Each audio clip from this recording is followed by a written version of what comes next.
Meja kaka kidogo. Utajiza.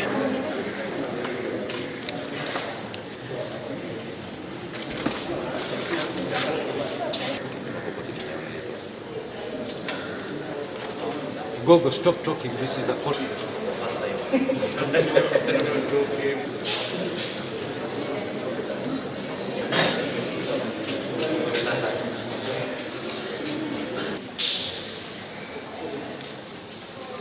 There's no medical report to show that the accused person is so bedridden that she cannot come to court and take a plea.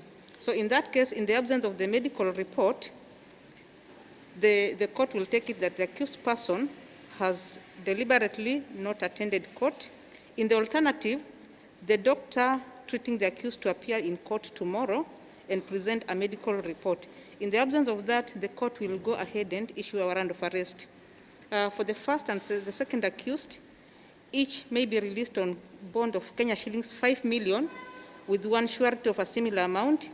In the alternative, cash bail of 2 million shillings, Kenya shillings.